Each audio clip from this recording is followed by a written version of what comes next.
யுனெஸ்கோவின் பாரம்பரிய கலாச்சார பட்டியலில் இந்தியாவின் தீபாவளி பண்டிகை இடம்பெற்றிருப்பது குறித்து மக்கள் குரல் பகுதியில் திருவாரூர் மக்கள் தெரிவித்த கருத்துக்களை பார்க்கலாம். இந்தியாவில் பாரம்பரியமாக கொண்டாடப்படுகின்ற தீபாவளி பண்டிகையை யுனெஸ்கோ ஒரு கலாச்சார பண்டிகையாக அறிவித்திருக்கிறதாக கஜேந்திர சிங் ஷெகாவத் என்ற அமைச்சர் அறிவித்திருக்கிறார். உண்மையிலேயே இந்தியாவில் கொண்டாடப்படுகின்ற விழாக்களில் மிக பெரும்பான்மையான மக்களால் கொண்டாடப்படுகின்ற விழா என்பது தீபாவளி பண்டிகை. இதற்கு உலகம் முழுக்க ஒரு மிகப்பெரிய ஒரு அங்கீகாரம் கிடைத்திருப்பதை உண்மையாக நாங்கள் பெருமையாக கருதுகிறோம். நமது கலாச்சாரம் என்பது இந்தியா ஃபுல்லா நடைபெற்றது. இப்போது உலகம் ஃபுல்லா நடைபெறும் போது நம்மளோட கலாச்சாரம் பண்டிகையை பற்றி எல்லாருக்கும் இன்னும் அதிகமாக தெரிய வரும். அதனால முன்னாடி நம்ம கொண்டாடியதோட இன்னும் நம்ம சிறப்பாக கொண்டாடணும். நம்ம காலையில் தீபாவளி பண்டிகைனா காலையில் எழுந்திரிச்சு பட்டாசு வெடித்து இனிப்புகள் செய்து நம்ம கொண்டாடுவோம்.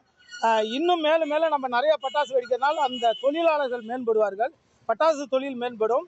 அதே மாதிரி கதர் ஆடை அணிவதனால் கதர் தொழில் செய்பவர்கள் அவர்களுக்கும் மேம்படுவார்கள். இந்தியாவில் பட்டாசு வெடித்து தீபம் ஏற்றி புத்தாடை அணிந்து மக்கள் கொண்டாடி வரக்கூடிய ஒரு தீபாவளி திருநாளை யுனெஸ்கோவில் சேர்த்திருக்காங்க. நான் பெரிய ஒரு மகிழ்ச்சிகரமான விஷயம்.